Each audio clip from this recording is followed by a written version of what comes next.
So this is the 44th video on Newton's laws of motion. Okay.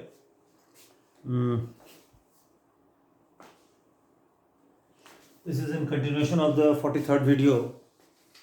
In this video also I'll take up two numerical problems on Newton's laws of motion involving blocks, pulleys and strings, in which the constraint theory concept and combined equation of motion concept will be used. Okay. So first I will write down the first question, okay, of this session.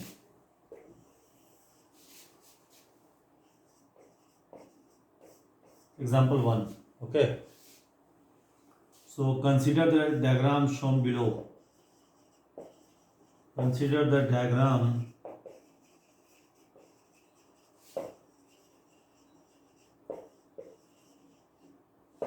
shown below. ये देखिए, ये smooth horizontal surface है, इस पर एक block है जिसका मास 3m है, ये इसका वर्टिकल वॉल है, यहाँ से वो रिजिड क्लैंप से वो पुली कनेक्टेड है, पुली मासलेस है, ये रॉड से कनेक्टेड है, इस ब्लॉक से रिजिडली कनेक्टेड है, यहाँ एक रस्सी पास कर रहा है, ये एक फिक्स पुली है, देखिए यहाँ एक ब्लॉक ऑफ मास में हैंग करता है, यहाँ पर आपका ब्लॉक ऑफ मास 2m है, देखिए इसमें ये जो रस्सी देख रहे हैं, ये वाली रस्सी, it is massless, inextensible and there is no friction anywhere between the string and pulley, and at remaining surfaces also there is no friction. यहाँ भी कोई फ्रिक्शन नहीं है, 3m का जो वर्टिकल फेस है वहाँ भी कोई फ्रिक्शन नहीं है, पुली आपका दोनों फिक्स पुली है, पुली और रस्सी के बीच में कोई फ्रिक्शन नहीं है, स्ट्रिंग मासलेस इनएक्सटेंसिबल है, ठीक है। System is release from rest, ठीक है, system is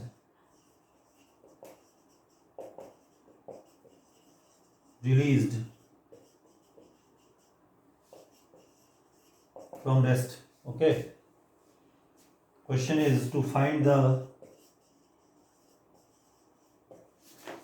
acceleration of each block with respect to ground.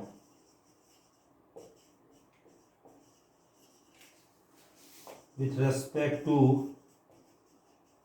ground. Okay, this is the question. Fine. इसमें हम लोग अब क्या करेंगे पहले, अच्छा, ये जो 2m जो ब्लॉक देख रहे हैं, ये 3m के वर्टिकल फेस से कांटेक्ट में है और इसके लॉन्ग अप डाउन स्लिप कर सकता है वो, ठीक है ना। सबसे पहले देखिए कि रस्सी मासलेस है और रस्सी और पुली के बीच कोई फ्रिक्शन नहीं है, at all points of the same string tension is the same, से टी, ये तो कंसेप्ट हम बता चुके हैं सारा, स्ट्रिंग मासलेस है, स्ट्रिंग और पुली के बीच कोई फ्रिक्शन नहीं है, at all points of the same string tension is the same, ठीक है, टी से। अच्छा, अब देखिए इसका, देखिए तो एक mg लग रहा है, t लग रहा है, इससे दो ही वर्टिकल फोर्स लग रहा है, इससे इसका जो भी एक्सेलरेशन होगा वर्टिकल डायरेक्शन में होगा।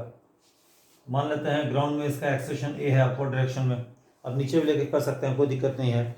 अब उल्टा मानिएगा तो सॉल्व करने पर नेगेटिव साइन आ जाएगा। Fine, alright. अच्छा, ये 3m के रेस्पेक्ट में 2m नीचे जाएगा, जो भी होगा 3m के रेस्पेक्ट में 2m का वर्टिकल मूवमेंट होगा। मान लेते हैं इसको b मान लेते हैं, ये b है, 2m का एक्सेलरेशन है 3m के रेस्पेक्ट में, ये जो है m का ग्राउंड के रेस्पेक्ट में है, b जो है 2m का 3m के रेस्पेक्ट में है, और 3m भी ग्राउंड पर स्लिप करेगा, तो रस्सी देखिए ऐसे पुली पास कर रहा है, पुली रिजिडली कनेक्टेड है 3m से, रस्सी पुली को उधर खींचेगा तो ये 3m उधर स्लिप एक्सेलरेट करेगा राइटवर्ड ग्राउंड के रेस्पेक्ट में, तो 3m का एक्सेलरेशन c हो गया ग्राउंड के रेस्पेक्ट में, तो ए और सी ग्राउंड के रेस्पेक्ट में है, बी जो है 2m का 3m के रेस्पेक्ट में है। फाइन। अच्छा, ये जो m मास का ब्लॉक है उसको p1 से डिनोट किया गया, जो 2m मास का ब्लॉक है उसको p2 से डिनोट किया गया, जो 3m मास का ब्लॉक है उसको p3 से डिनोट किया गया। Fine, alright. अब हम लोग क्या करते हैं, पहले इसका फ्री बॉडी बनाते हैं, block of mass small m का फ्री बॉडी कंस्ट्रक्ट करते हैं, ग्राउंड के फ्रेम बना रहे हैं, खाली रियल फोर्स आएगा। तो देखिए इस पर mg लग रहा है, इस पर t लग रहा है, यही इसका फ्री बॉडी है, इसको ऊपर एक्सलेट करते दिखाए हैं ग्राउंड के फ्रेम में, जिससे Newton's law equation upward direction में लिखेंगे ग्राउंड के रेस्पेक्ट में, तो लिखेंगे t minus mg equal to ma, लिखेंगे t minus mg equal to ma। First equation आगे देखिए, अच्छा, अब हम लोग क्या करेंगे, 3m और 2m का कंबाइंड इक्वेशन लिखेंगे राइटवर्ड डायरेक्शन में। अभी हम कंबाइंड इक्वेशन का सारा डिटेल थ्योरी आप लोग को 19वां 20वां 21वां वीडियो में बता दिए थे, न्यूटन्स लॉज ऑफ मोशन का, उसमें जाइएगा सारा डिटेल्स आपको मिल जाएगा। तो यहाँ हमको 3m और 2m का कंबाइंड इक्वेशन लिखना है राइटवर्ड डायरेक्शन में। तो आपको हम स्टेट कर चुके हैं कंबाइंड इक्वेशन की थ्योरी में। कंबाइंड इक्वेशन हमेशा हम लोग ग्राउंड फ्रेम में लगाते हैं, उसमें खाली रियल एक्सटर्नल फोर्सेज आता है, कोई सूडो फोर्स नहीं आएगा, कोई इंटरनल फोर्स नहीं आएगा, और सारा एक्सेलरेशन टर्म भी ग्राउंड के रेस्पेक्ट में लिया आएगा, इनर्शियल फ्रेम के रेस्पेक्ट में। तो पहले हम क्या करेंगे, उसके लिए 2m और 3m का सेपरेट फ्री बॉडी बनाएंगे ग्राउंड के रेस्पेक्ट में, ठीक है। तो 3m का फ्री बॉडी बनाते हैं। देखिए 3m का वेट होगा 3mg हो जाएगा, ग्राउंड इसको नॉर्मल फोर्स लगाएगा कुछ से n1 हो गया। ये 2m जो है 3m पर नॉर्मल फोर्स n पीछे लगाएगा, फाइन। ये पुली में रॉड का ये पुली को हम इसका हिस्सा मान रहे हैं, तो यहाँ पर हम खाली एक्सटर्नल फोर्स दिखाएंगे। अब ये रस्सी देखिए, ये रस्सी जो पास कर रहा है पुली के हर क्वार्टर पुली पर कांटेक्ट में है। इसको फिर से आपको हम बता चुके हैं, 21वां वीडियो में जाइएगा डिटेल्स में न्यूटन्स लॉज ऑफ मोशन का। तो पुली का इक्विवेलेंट एफबीडी का बात हुआ था उसमें। इस पुली पर एक टी इधर लगाएगा, एक टी यहाँ लगाएगा, देखिए ऐसे, और ये 2m भी n लगाएगा उस पर पीछे। तो ये जाके आपका 3m का और 3m प्लस पुली का फ्री बॉडी हो गया ग्राउंड के फ्रेम में, फाइन, ऑलराइट, ठीक है ना।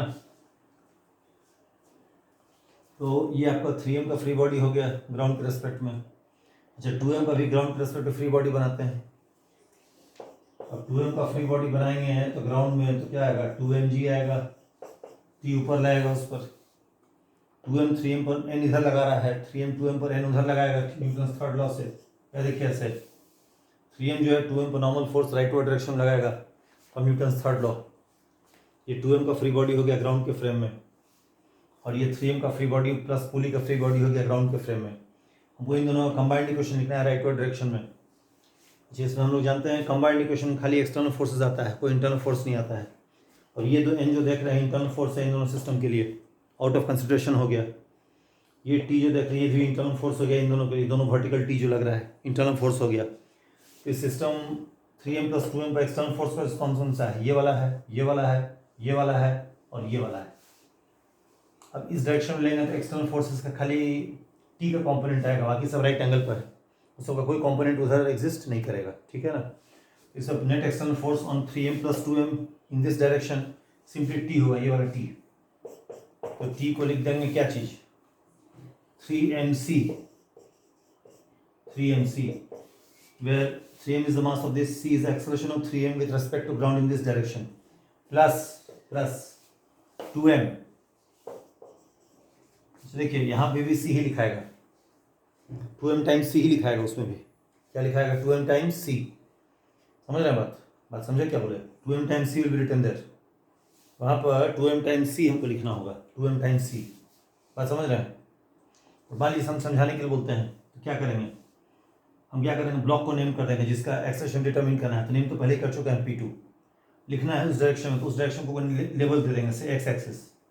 अब हम बेसिक एक्सेलरेशन टर्म लिखेंगे, तो क्या लिखेंगे, x component of acceleration of P2 with respect to ground, AP2gx।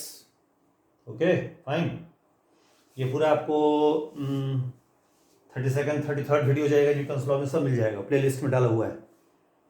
तो हो जाएगा T बराबर हो जाएगा 3mc, और यहाँ पर ये c ही आएगा, बट हम समझा दे रहे हैं आपको, प्लस 2m टाइम्स। इसको वेक्टर फॉर्म में कैसे लिखेंगे, AP2g dot i hat, theory of vector. Vector किसी डायरेक्शन में कंपोनेंट क्या होता है, वेक्टर का उस डायरेक्शन से यूनिट वेक्टर को डॉट कर देंगे, जो रिजल्ट आएगा वही कंपोनेंट होगा। AP2gx क्या है, x component of AP2g dot i hat लिखेंगे। तो T को लिखेंगे कितना, 3mc। अब इसको क्या लिखेंगे, AB2g P2g, उसको लिखेंगे AP2P1 plus AP2P3 plus AP3g dot i hat, fine, alright. अच्छा, इसको मिटा देते हैं, ठीक है।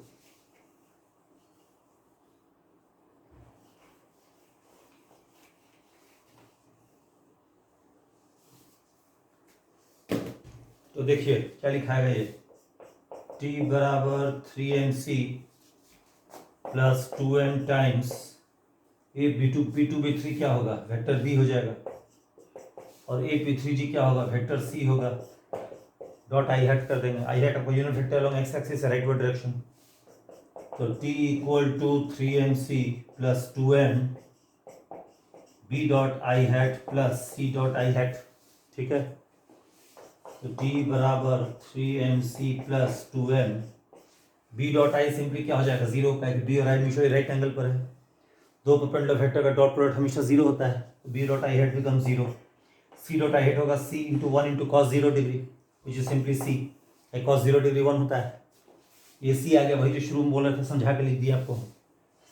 तो टी बराबर हो जाएगा 5mc, ये सेकेंड इक्वेशन आ गया, देखिए this is the second equation, first equation वो हो गया, ठीक है। अब हम क्या करेंगे, 2m का न्यूटन्स लॉ इक्वेशन लिखेंगे ग्राउंड के रेस्पेक्ट में वर्टिकल डायरेक्शन में, समझ गए, फाइन। अच्छा तो इसको मिटा देते हैं, ठीक है, फाइन।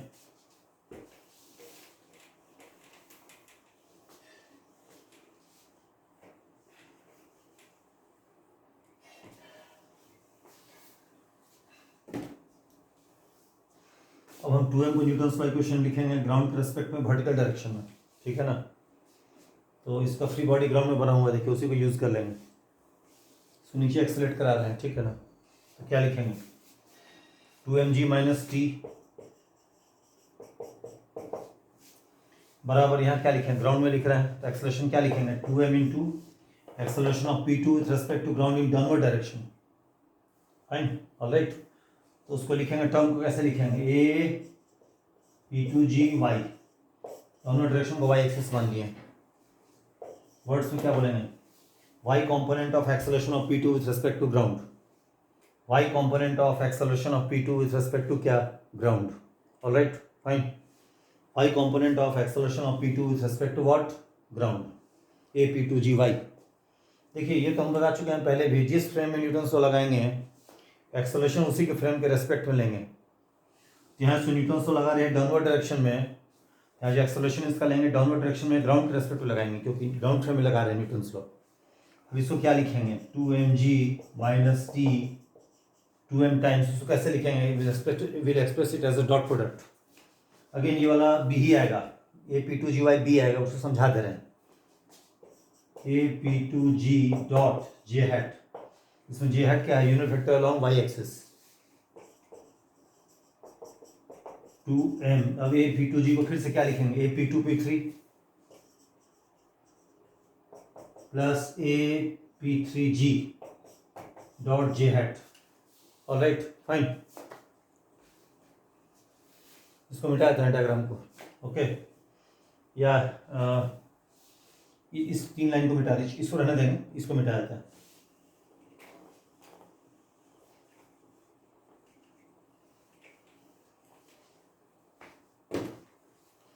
तो इसको क्या लिखेंगे, 2mg माइनस टी बराबर 2m times a P2P3, acceleration of P2 with respect to P3 B हो गया, तो vector B plus a P3G acceleration of P3 with respect to ground, vector C dot j hat, 2m, इसको लिखेंगे B dot j hat plus C dot j hat, ऐसा लिखेंगे। इसको लिखेंगे 2mg minus t, अब बी डॉट जे हैट क्या हो जाएगा, बी भी नीचे जे हैट नीचे, तो डॉट प्रोडक्ट क्या होगा, b into 1 into cos 0 degree, यानी कॉस 0 डिग्री 1 होता है, बी हो जाएगा, और सी डॉट जे 0 हो जाएगा, कहीं सी और बी, सी और जे हैट म्यूचुअली परपेंडिकुलर है, डॉट प्रोडक्ट उसका वैनिश कर जाएगा, दिस 0 है, तो दिस मीन्स ये इक्वेशन हो गया मेरा, 2mg minus T equal 2mb, 0 goes away, ठीक है, ऑलराइट। ये मेरा थर्ड इक्वेशन हो गया, देखिए ये 0 को नहीं हटा देते हैं, ये नहीं रहने दीजिए, कोई फर्क नहीं पड़ता है, थर्ड इक्वेशन हो गया, ठीक है। अब देखिए नंबर ऑफ अननोन्स काउंट कीजिए, नंबर ऑफ अननोन्स क्या क्या होते हैं, ए बी सी और टी, 4 अननोन है, देख रहे हैं, जैसे एन भी अननोन है, लेकिन एन पिक्चर में नहीं है, क्वेश्चन में कहीं नहीं आ रहा है, N1 कहीं नहीं आ रहा है, तो रिलेवेंट अननोन्स क्या क्या होता है, ए बी सी और टी, 4 अननोन है, तो 4 इक्वेशन लिखना है, बट लिखे हम लोग क्या इक्वेशन, 3 इक्वेशन लिखे हैं, one more equation has to be written down. वो आएगा कहाँ से, कंस्टेंट थ्योरी से आएगा, ठीक है। कंस्टेंट थ्योरी यहाँ पर क्या है, लेंथ ऑफ स्ट्रिंग कांस्टेंट है, ठीक है ना, फाइन। तो अच्छा ऐसा करते हैं, देखिए अगर आपको कंस्टेंट इक्वेशन लिखने में कोई दिक्कत हो रहा है तो आप go back to the basics. Basics आपको मिल जाएगा किस में, Newton second law of motion का 31st 32nd 33rd वीडियो, सारा डिटेल कंस्टेंट थ्योरी आपको मिल जाएगा, पूरा कंप्लीट थ्योरी उसमें डाल दिया गया है।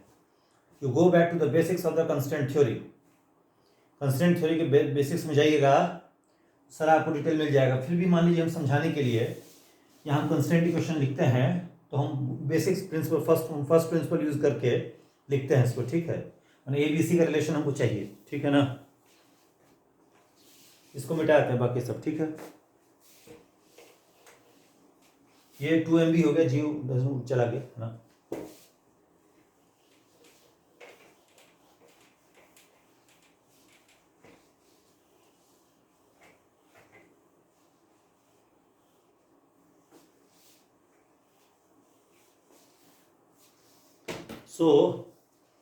इसमें रस्सी देखिए, एक ही रस्सी तो सो रॉड है, रस्सी खाली ये वाला है, इज ओनली स्ट्रिंग। तो हमारा बेसिक थ्योरी ऑफ कांस्टेंट क्या बोलता है, since length of string is constant, total work done by string tension on all bodies since length of string is constant, repeat कर रहे हैं, since the length of string is constant, total work done by string on all bodies in contact with it is 0, ठीक है, fine. तो देखिए ये रस्सी किस किस बॉडी से कांटेक्ट में है, देखिए रस्सी इस ब्लॉक से कांटेक्ट में है, पुली पर होकर पास कर रहा है, ये रस्सी इस ब्लॉक को फोर्स लगा रहा है टी ऊपर, पुली जो है ये जो रस्सी है पुली पर कनेक्ट पास कर रहा है, तो रस्सी पुली पर भी नॉर्मल फोर्स लगाएगा क्वार्टर पुली पर जहाँ कंटैक्ट में है। फिर ये रस्सी इस पुली से होकर पास कर रहा है, क्वार्टर पुली से कंटैक्ट में है, यहाँ भी रस्सी पुली पर नॉर्मल कंटैक्ट फोर्स लगाएगा क्वार्टर पुली पर 1/4 पुली। फिर ये पुली ये रस्सी इस 2M से अटैच्ड है, ये रस्सी 2M पर टी फोर्स ऊपर लगाएगा। बेसिक कंस्टेंट थ्योरी के अनुसार total work done by string tension on all bodies, total work done by string on all bodies in contact with it adds up to 0 in any frame of reference. Any frame of reference इसलिए कहा कि length of string तो हर frame में constant है, जैसे हर frame में constant की theory valid हो जाएगा। अभी हम लोग कांस्टेंट इक्वेशन ग्राउंड में लिख रहे हैं, ठीक है। तो कांस्टेंट इक्वेशन जब लिख रहे हैं ग्राउंड के फ्रेम में तो सारा डिस्प्लेसमेंट सब ग्राउंड के रेस्पेक्ट में लेंगे। फॉर एग्जाम्पल देखिए, मानते हैं इसका ये ऊपर डिस्प्लेस हुआ कितना से, dy1 से, स्मॉल टाइम इंटरवल में ग्राउंड के रेस्पेक्ट में, ये तो मूव करेगा नहीं, पूरी फिक्स्ड है, ये भी फिक्स्ड है। और ये ब्लॉक ये मान लीजिए उधर गया कितना से 3M, उधर डिस्प्लेस हुआ ग्राउंड के रेस्पेक्ट में कितना से dx से, इसके रेस्पेक्ट में ये डिस्प्लेस हुआ नीचे कितना से dy2 से। बात समझ गए क्या बोले, ग्राउंड के रेस्पेक्ट में dy1 से ऊपर गया इन स्मॉल टाइम इंटरवल, ये ग्राउंड के रेस्पेक्ट में dx डिस्टेंस उधर गया along with the pulley and 3M मिलकर dx उधर गया, और ये ब्लॉक जो है dy2 नीचे गया इसके रेस्पेक्ट में, ग्राउंड के रेस्पेक्ट में, ऑलराइट, ठीक है। अब देखिए यहाँ रस्सी कहाँ कहाँ पर हम वर्क डन का सम लिखेंगे, रस्सी यहाँ पर लगा रहा है फोर्स टी ऊपर, dy1 ऊपर, तो उसका वर्क डन क्या लिखेंगे, t dy1 cos 0 डिग्री, उसको लिखेंगे यहाँ लिख रहे हैं sorry t dy1 cos of 0 degree, हो गया, फाइन। अब ये रस्सी देखिए इस पुली पर होकर पास कर रहा है, पुली पर देखिएगा अगर तो रस्सी इस क्वार्टर पुली से कांटेक्ट में है, जो रस्सी देख रहे हैं इस पुली से क्वार्टर पुली से कांटेक्ट में है, 1/4 में कांटेक्ट में है, तो यहाँ हर जगह पर रस्सी पुली पर नॉर्मल कांटेक्ट फोर्स लगाएगा, तो उसका ये एक्चुअल FBD है पुली का। बट 31st वीडियो में जाएगा तो वहाँ इक्विवेलेंट FBD का ही बात किया था। इन दोनों को रिजल्टेंट इफेक्टिवली ऐसे है एज इफ रस्सी एक टी यहाँ लगा रहा है इस पर और एक रस्सी इस पर टी नीचे लगा रहा है, मैंने इन सबको हटा दीजिए और ये 2 को टी डाल दीजिए, मैंने इफेक्टिवली ये रस्सी इस पुली पर 2 जगह फोर्स लगा रहा है, एक टी यहाँ पर एक टी नीचे। अब ये नॉर्मल कंटैक्ट फोर्स जो दिखाएं बहुत सारा हट जाएगा, उसका इक्विवेलेंट से रिप्लेस कर दिए। ये पूरा 31st वीडियो में एक्सप्लेन है, 32nd वीडियो में भी सब डिटेल यही मिल जाएगा, उसमें प्लेलिस्ट में डाल दिया गया है। अब देखिए इस पॉइंट पे देखिए, तो इस पॉइंट तो ग्राउंड में फिक्स है पुली का, इस पर 0 वर्क करेगा ग्राउंड फ्रेम में, तो प्लस t × 0। यहाँ भी देखिए टी लग रहा है इस पॉइंट पर, ये भी ग्राउंड में फिक्स्ड है, ये टी इस पर भी 0 वर्क करेगा, तो t × 0 हो गया। अब जरा आ जाइए यहाँ पर, अब देखिए इस पुली को अगर देखिएगा यहाँ भी पुली और रस्सी हाफ क्वार्टर पुली और रस्सी कंटैक्ट में है, तो देखिए यहाँ बना रहे हैं, देखिए इसके ये जो रस्सी है इस क्वार्टर पुली पर नॉर्मल फोर्स लगाएगा, ऐसे क्वार्टर पुली पर नॉर्मल कंटैक्ट फोर्स लगाएगा रस्सी उस पर, उसको अगर इक्विवेलेंट फोर्स से रिप्लेस करेंगे तो कैसे दिखाएंगे? एज इफ ये वो टी ऐसे लग रहा है, कहाँ पर? इस पॉइंट पर। और एज इफ ये नीचे एक टी लग रहा है, कहाँ पर? यहाँ पर लग रहा है। इफेक्टिवली यही दो टी लग रहा है उस पर, और इन सारे फोर्सेस को हटा के दोनों टी से रिप्लेस कर देंगे।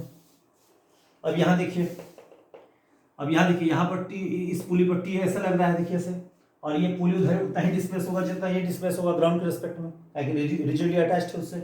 इसका वर्क डन क्या होगा? टी का T d x cos 0 degree, तो plus T d x cos 0 degree हो गया। ठीक है। अब यहाँ देखिए, यहाँ भी देखिए टी लग रहा है नीचे, और ये डी एक्स डिस्प्लेस हो रहा है राइटवर्ड, एंगल राइट एंगल हो गया उसमें। तो ये टी कितना वर्क करेगा इस पॉइंट पर? Plus T d x cos of कितना? 90 डिग्री, जो कि 0 हो जाएगा। बच गया 2m। देखिए अब 2m पर टी लग रहा है ऊपर। अब इसका यहाँ work done by string on this block 2m लिखेंगे। Work done by string on block of mass कितना? 2m, that you have to write down, है ना। तो अब देखिए उसके लिए हमको इसका डिस्प्लेसमेंट चाहिए ग्राउंड के रेस्पेक्ट में। इसका डिस्प्लेसमेंट जो ग्राउंड के रेस्पेक्ट में होगा, लेट्स कॉल इट से ds। उसको लिखेंगे displacement of this block with respect to 3m, that is just equal to what? dy2. Displacement of this with respect to ground is equal to displacement of this with respect to 3m, which is simply dy2, plus displacement of 3m with respect to ground, which is simply dx. Okay तो यहाँ पर यही displacement डालेंगे इसको यहाँ पर। तो क्या लिखेंगे? इस पर टी ऊपर लग रहा है, तो क्या लिखेंगे? इसको हम क्या करते हैं? नीचे लिख देते हैं। इसको हम मिटा देते हैं। ये जो यहाँ लिखे थे नीचे लिख दे रहे हैं। तो क्या लिखे थे हम? Displacement of 2m with respect to ground is equal to displacement 2m with respect to 3m, which is dy2 downward. तो लिखेंगे dy2 downward plus displacement of 3m with respect to ground, which is simply dx। अब यहाँ पर यह displacement डालेंगे इसको, plus t dot ds। यही हो गया। ये रस्सी के द्वारा टोटल वर्क डन हो गया on all bodies in contact with it. Because length of string constant है, इससे सब का सम मिला के कितना हो जाएगा? 0 हो जाएगा। अब ये देखिए cos 0 डिग्री तो 1 हो गया, तो t dy1 हो गया। ये तो 0 0 खत्म, ये भी 0, ये दोनों खत्म, ये cos 0 1 हो जाएगा। तो प्लस टी डी एक्स, ये वाला टी ऐसे लाइन बना दिए हैं, यही टर्म को लिख रहे हैं। इसको यहाँ लिखे, फिर इसको लिखे यहाँ पर, ये वाला 0 हो जाएगा। अच्छा टी डॉट डी एस को क्या लिखेंगे? टी डॉट डी एस के बदले ये लिखेंगे dy2 प्लस क्या? dx। एड अप करके कितना हो जाएगा? 0 हो जाएगा। अब इसको लिखेंगे t dy1 plus t dx plus t times, अब इसको डॉट करेंगे t dot dy2 plus t dot क्या? dx, that is equal to 0। अब इसको लिखेंगे t dy1 plus t dx। अब t dy2 क्या होगा? t ऊपर है, dy2 नीचे है, तो डॉट डॉट करेंगे, क्या आएगा? t into dy2 into cos 180 degree. cos 180 degree -1 होता है, माइनस t dy2 हो जाएगा प्लस t डॉट dx। अब t इसको लग रहा है ऊपर, dx उधर है, राइट एंगल पर है, इन दोनों का डॉट डॉट वनिश कर जाएगा, तो सबका सम मिला के क्या हो गया? 0 हो गया। अब t देखिए उसको कॉमन टर्म है, t विल गो अवे, है कि नहीं? बोलिए। अच्छा अब हम क्या करते हैं, इसको कहीं मिटाते हैं, कुछ यहाँ मिटाते हैं, ठीक है, थोड़ा जगह बना देते हैं। तो देखिए यहाँ पर आपका इक्वेशन क्या बचा? यही इक्वेशन बचा, देख रहे हैं ना? T dy1 plus t dx minus T dy2 क्या हो गया? 0 हो गया। Fine, all right. तो यहाँ t कॉमन टर्म में चला जाएगा, तो dy1 प्लस क्या? dx माइनस dy2 बराबर 0। अब कर dy1 को करस्पॉन्डिंग एक्सप्रेशन से रिप्लेस कीजिए, a से, इसको लिख देंगे a, करस्पॉन्डिंग dx को रिप्लेस कर देंगे किससे? c से, और dy2 को रिप्लेस कर देंगे किससे? b से, बराबर 0। a plus C equal to क्या? b हो गया। ये देखिए फोर्थ इक्वेशन आ गया, कंस्टेंट इक्वेशन आ गया। देखिए समझ गया? देखिए हम बेसिक थ्योरी बता दी आपको। देखिए कंस्टेंट में कभी भी डाउट है ना, go back to the original basics of the constant theory. Basic constant theory का बेसिक फंडामेंट माने बेसिक कंसेप्ट क्या है? Because length of string is constant, total work done by string on all bodies in contact with it adds up to 0 in any frame of reference. In any frame of क्या? Reference. In any frame of reference total work done by string on all bodies in contact with it adds up to 0। यहाँ हम ground के frame में लगाए हैं, जिस frame में constant theory लगाएंगे सारा डिस्प्लेसमेंट उसी फ्रेम के रेस्पेक्ट में हमको लेना पड़ेगा। समझ गए? Is it all right? यहाँ जाके देखिए a plus C equal to B आ गया, कंस्टेंट रिलेशन आ गया, चौथा इक्वेशन देखिए। अब देखिए 4 इक्वेशन वो लिख चुके हैं, फाइन। अब इसको मिटा देते हैं।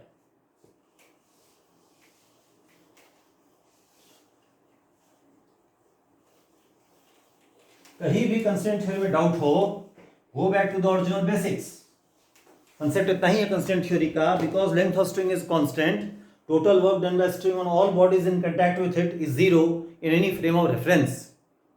और जिस फ्रेम में हम वर्क डन बाय स्ट्रिंग 0 करेंगे तो सारा डिस्प्लेसमेंट उसी फ्रेम के रेस्पेक्ट में हमको लेना पड़ेगा। समझ गए? तो देखिए ये 4th इक्वेशन आ गया आपका। अब इसमें फर्स्ट इक्वेशन ये वाला है, सेकंड थर्ड यहाँ पर है। अब इसमें से हम क्या करेंगे, सब डालेंगे इसमें। ए लिखेंगे तो क्या लिखेंगे, टी बाई एम माइनस जी हो जाएगा, माइनस जी। अब सी को क्या लिखेंगे, टी बाई 5m लिखेंगे, टी बाई 5m। अच्छा बी को क्या लिखेंगे, 2mg minus T equal 2mb, ये 0 है, बात खत्म हो गया। 2m से डिवाइड कर दीजिए। बी को लिख देंगे क्या, g minus T by 2m, g minus T by क्या 2m, ऐसा लिख देंगे। अब इसमें टी बाई टी को इधर ले आइए, t by m 1 plus 1 by 5 plus 1 by 2 बराबर 2g हो गया, ठीक है। तो t हो गया आपका 20 mg बाई 17 हो जाएगा। देखिए t आ गया आपका, t आ गया कितना, 20 mg बाई 17, 7 बाई 10, हाँ तो हो गया 20, t आ गया। देखिए अब हमको ए बी सी निकालना है। अब टी इसमें डाल देंगे तो ए आ जाएगा। ए मेरा कितना है, एम से भाग कीजिए, t by m minus g, t by m करेंगे तो कितना होगा, 20g by 17 minus ji, 3g by 17। ये प्लस आ रहा है, हम तो डायरेक्शन को ठीक माने हैं। एक आंसर आ चुका देखिए, तो ए आ गया आपका 3g बाई 17, यानी इसका ग्राउंड के रिस्पेक्ट में अपवर्ड एक्सप्रेशन होगा 3g बाई 17 हो जाएगा। Fine, alright. अच्छा अब हमको निकालना क्या है, बी और सी। अच्छा टी को डाल देंगे इसमें, सी आ जाएगा मेरा, एक और आंसर आ जाएगा, 3m का आ जाएगा एक्सेलरेशन ग्राउंड के रेस्पेक्ट में आ जाएगा। अब इसको मिटा दें, बोलिए मिटा देते हैं इसको।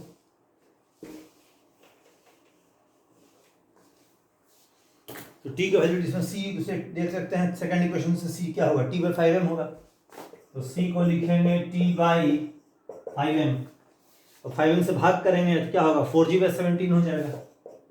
ये एक्सप्रेशन आ गया किसका, ये आंसर एक्सप्रेशन आ गया 3m मास का आ गया, ग्राउंड के रेस्पेक्ट में आ गया सी। देखिए तो सी आ गया 4g बाई 17, सी आ गया देखिए, फाइन। अब बच गया निकालना किसका एक्सप्रेशन, 2m का, ग्राउंड के फ्रेम में। अब 2m का जो ग्राउंड के रेस्पेक्ट में एक्सप्रेशन होगा उसको लिखेंगे AP2G, उसको लिखेंगे AP2P3 प्लस AP3G, ऐसा लिखेंगे, फाइन। उसको मिटाते हैं।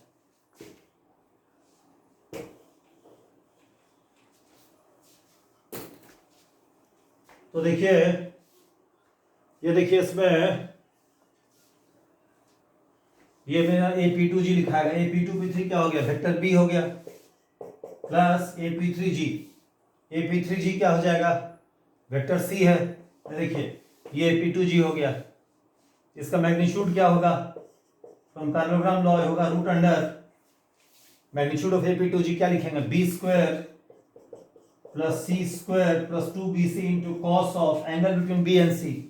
B डाउनवर्ड है, C राइटवर्ड है, एंगल 90 डिग्री हो जाएगा, तो cos 90 डिग्री 0 हो जाएगा, ये टर्म चला गया। तो AP2G क्या होगा, root B square plus C square हो जाएगा। तो खाली हमको B और C चाहिए, C तो हम लोग निकाल चुके हैं, 4g बाई 17 है, ये भी निकाल चुके हैं, 3g बाई 17 है ना।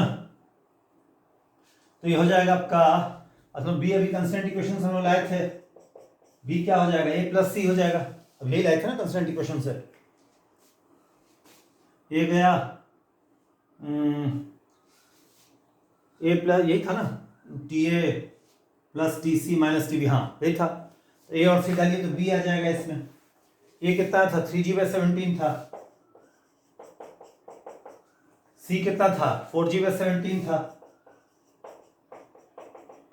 ये क्या हो जाएगा 7g/17 हो जाएगा बी। देखिए बी कितना हो जाएगा 7g/17, यही बी हो जाएगा। हो गया ना clear. B will return as a + c। ये हम लोग को था कितना 3g/17, सी कितना था 4g/17, तो बी हो गया a + c हो गया है ना। तो हो गया 7g/17। अब इसमें डाल दीजिए तो AP2G आ जाएगा आपका। अच्छा इसको मिटा देते हैं।